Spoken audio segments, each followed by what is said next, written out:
শরিক হবার বছর খানেক গড়াতে না গড়াতেই শাসক বিজেপির বিরুদ্ধে যুদ্ধ ঘোষণা করেছে এবার তারই শরিক দল তিপ্রা মথা। এবার বিজেপি দলের কার্যকর্তাদেরকেও প্রাণে মারার হুমকি দিচ্ছে মথার সমর্থকেরা। ট্রিপল ইঞ্জিনের সরকারের একটা ইঞ্জিন কি তবে অচল হয়ে পড়তে চলেছে ত্রিপুরা রাজ্যে? নমস্কার, দেখছেন খবরের প্রতিবাদ। আমি শতরূপা আবারও আজকে বিশেষ আলোচনায়। এডিসি এলাকায় বাঙালি কোনো ঠিকাদার কাজ করতে পারবে না, যদি করে তবে তাকে প্রাণে মেরে ফেলারও হুমকি দেওয়া হয়েছে। এমনটাই অভিযোগ উঠে এসেছে এবার রাজ্যের শাসক বিজেপির শরিক দল তিপ্রা মথার কিছু সমর্থকের বিরুদ্ধে। তবে মূল বিষয় হচ্ছে, এই গুরুতর হুমকির শিকার অন্য কেউ নন, খোদ এক মহিলা বিজেপি কর্মী। অগত্যা এবার তিনি প্রাণী বাঁচার জন্য মুখ্যমন্ত্রীর সহযোগিতা প্রার্থনা করেছেন।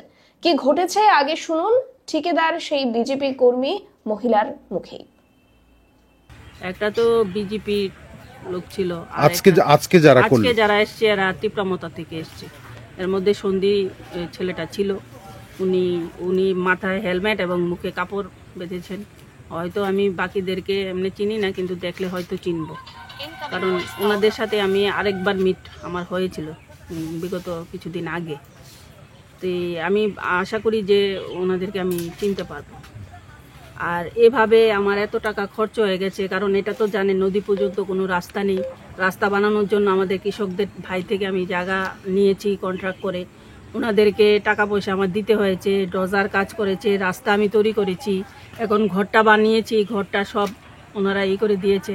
এবং আমাকে স্পটে বলেছে যে আজকে আমি মেয়ে দেখে আমি বেঁচে গেছি, যদি আজকে পুরুষ হতো তাহলে ওরা পিস পিস করে এখানে সন্ধি বলেছিল এই কথাটা, পিস পিস করে ফেলেছে।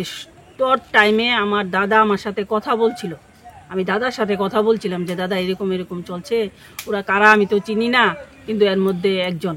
তখন দাদার সাথে বললাম দাদাকে একটু কথা বলার জন্য।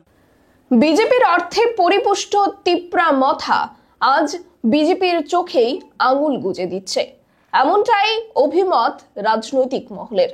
যবে থেকে পাহাড়ের মসনদে বসেছে তিপ্রা মথা, তবে থেকে রাজ্যে পাহাড়ি বাঙালিদের মধ্যে চলছে এক অঘোষিত যুদ্ধ। বাঙালিদের বিরুদ্ধে যেন জনজাতিদের মনে এক প্রকার বিষ ঢুকে গেছে, যার জেরে কোনো এডিসি এলাকায় বাঙালিদের দেখলেই যেন একটা অংশের জনজাতি তাদের দূর দূর করে তাড়াতে মরিয়া হয়ে ওঠে। এমনটাই আবারও প্রমাণ করলো এবার গোলাঘাটির এই ঘটনাটি।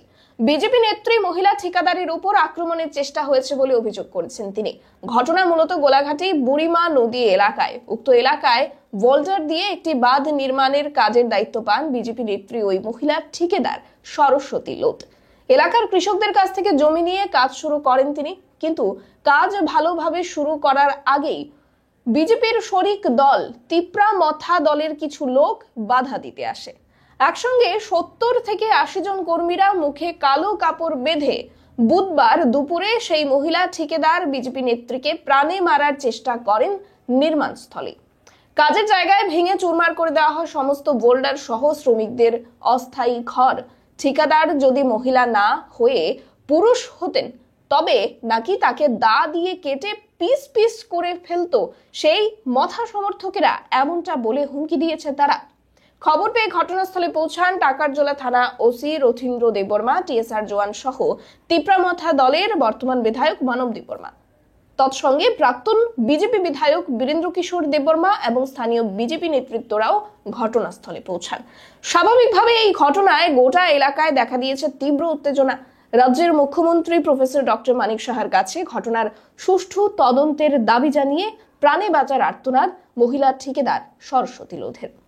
ঘটনার ভয়াবহতা দেখে প্রাক্তন বিজেপি বিধায়ক বীরেন্দ্র কিশোর দেববর্মা জানান, রাজ্য সরকারের উন্নয়নমূলক কাজে বাধা দেওয়ার চেষ্টা করেছে শরিক দলের কর্মীরা।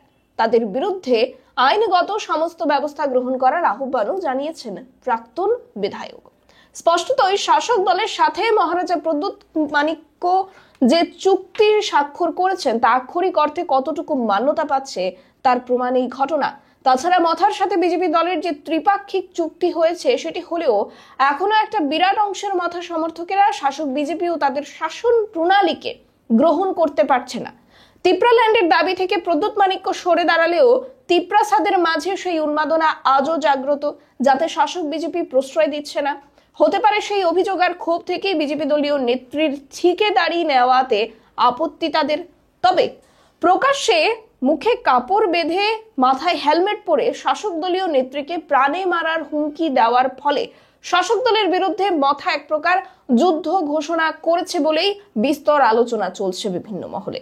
এভাবে কি আদৌ ত্রিপুরার বুকে এই দুই দল জাতি জনজাতি উভয়ের হিতে কাজ করতে সফল হবে, সেটাই বড় ধরনের সন্দেহ। আপনাদের কি মতামত জানাতে পারেন কমেন্টে, এবং অন্যান্য গুরুত্বপূর্ণ আপডেটসগুলো দেখুন, চোখ রাখুন খবরের প্রতিবাদে। নমস্কার।